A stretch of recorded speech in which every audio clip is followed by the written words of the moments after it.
انگریزوں کے خلاف جہاد فرض عین ہے۔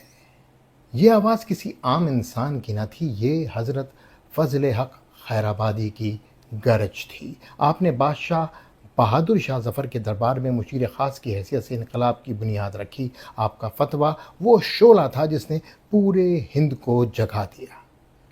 انگریز جان چکے تھے کہ آزادی کی اس شمع کا مرکز ایک عالم ہے، ایک سچا عاشق رسول صلی اللہ علیہ وآلہ وسلم ہے۔ آپ کو گرفتار کیا گیا، ہتھکڑیاں، زنجیریں، گالیاں، اذیتیں اور بالآخر کالے پانی کی سزا۔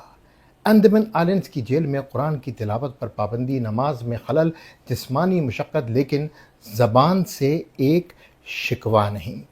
1861 میں آپ نے اس ظلم کے اندھیروں میں شہادت کا تاج اپنے سر پر سجایا۔ آپ کا مزار آج بھی انڈمان آئلینڈز میں خاموش گواہی دیتا ہے کہ سچ کو قید نہیں کیا جا سکتا۔